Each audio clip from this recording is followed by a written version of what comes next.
Good morning, David. Good morning, Salim. Let me ask you this question. Why do some projects fail despite of having risk management processes? They follow risk management processes, but yet they fail. That's an interesting question, because clearly risk management should help us to have more successful projects that achieve our objectives efficiently and effectively more frequently and deliver on budget, on time, a full specification and so on. So why do some projects still fail even though they do risk management? I think there are perhaps three reasons. One is that some projects don't do risk management very well. The process is fine, the principles are clear, we know what we're supposed to do, but implementation is poor. So we rush through the risk workshop, we don't really think about the real risks, we don't identify great responses, and then we don't bother to implement those. The whole process is just done with a tick without really using the process. Or we identify risks and risk responses, but we don't actually use that information to change the strategy of the project. So we can have a risk management process that in theory we follow. In practice we're not doing it very well, and so it fails. We have to hope that project managers are more professional than that, and if they have a risk management process, they will actually use it professionally to help them manage the project, which is of course the point. There's a second reason, which is that sometimes we're just unlucky. Bad things happen to good people, and so it may be that we have all the best processes and all the best decision making, and still things just go wrong. So that could happen. It could be good decisions and bad luck. That doesn't happen so often. Again, the point of professional processes is to kind of take away the chance element, the luck element, but it is possible.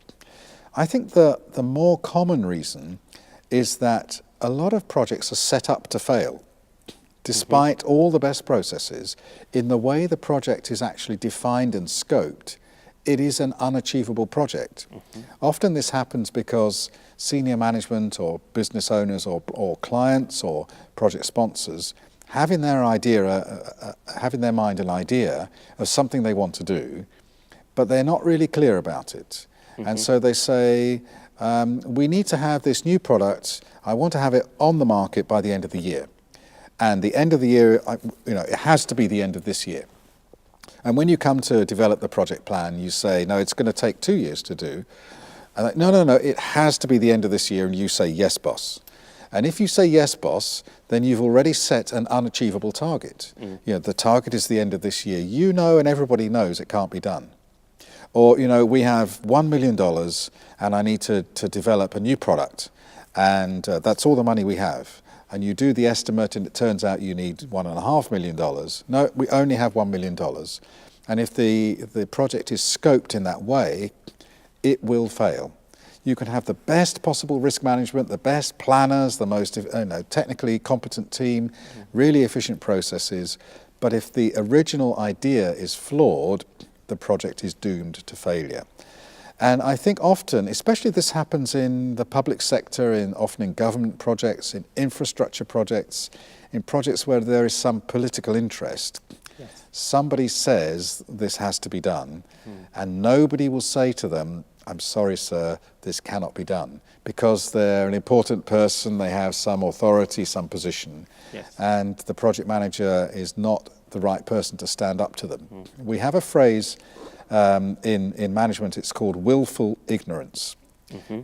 I'll just choose not to know. I'll turn a blind eye, I'll pretend I can't see that, and we'll do it anyway, and then you fail.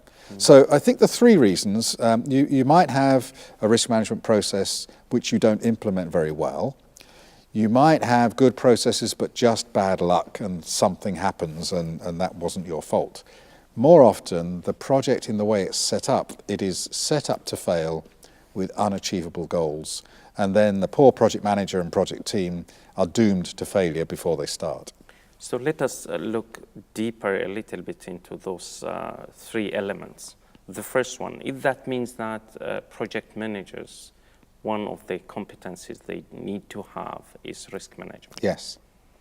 And of course, it's easy to fix, or relatively easy to fix, if people are not doing risk management well. They need some education. Why is risk management important? I think we have a video about that. They have to understand the value of risk management and be persuaded that actually if you do risk management properly, it makes your life easier by identifying things in advance that if you deal with this now, it won't be a problem later. So there's some education to be done. There's some training that will help. Let's just teach you how to do risk identification properly. So you don't just go into a workshop and try to find the risks, but you don't really know what you're looking for. Let's train people in risk identification and assessment and prioritization. Let's show people how to develop good risk responses that really change our risk exposure. So education first and training. There's the question of organizational learning. So we build some of the good experience back into our processes so the processes become more effective and more mature, which support people better. And then there's the question of demonstration. We can show people from the good projects, you know, this project used risk management properly and they succeeded, and the project team were more relaxed and more comfortable. They knew what they were doing. They knew what uncertainties they had to deal with. Your project is troubled, it's stressed, everybody is running around putting fires out with problems that could have been avoided. You could have been like this, and we demonstrate from the good example. But perhaps most important in terms of getting people to use the process properly is motivation and leadership from the project manager or from the project sponsor. So if the project manager is really convinced that risk management is important, that it works, that it will help their project, then they should be motivating and leading their team into doing it properly and to doing it better. And obviously we hope that these videos will be a contribution to help people understand what risk management is, how it should be done, and what the potential benefits are as part of motivating them, motivating everybody to manage risk better. So that's the process side. I would assume also experience of the project manager is very, very important in that regard. Yes. If you do similar projects, then the project manager will have enough experience to avoid or try to deal with this type of risks. Yes, that's right. And obviously, if you've seen it, you know, if you've been burned one time, you won't want to be burned a second time. So we will use that experience next time round. So if the first reason is that risk management is not done very well, if that's why your project is failing, we can address that through education, training, motivation, demonstration, leadership, and so on. The second reason, if you're just unlucky, you have all the good processes and good people and stuff happens, that's very hard to deal with.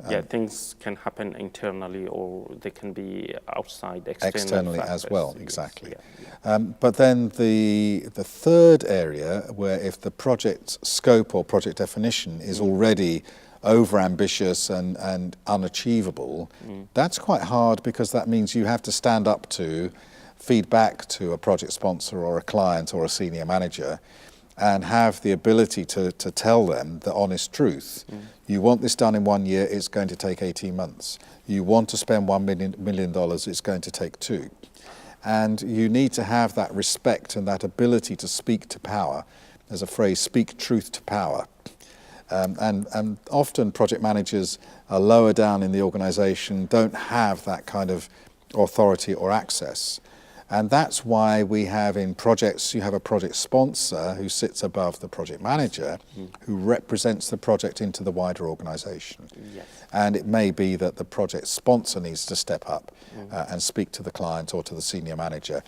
But it is hard to deal with this willful ignorance where people say, no, I want to spend $1 million by the end of the year and have this product. And it's sometimes hard to persuade people. Don't you think we can minimize or look into these 3 reasons, the one you have mentioned, before the start of the project, while designing the project? Is that really important rather than trying to think about those problems later when the project is already going on? Absolutely.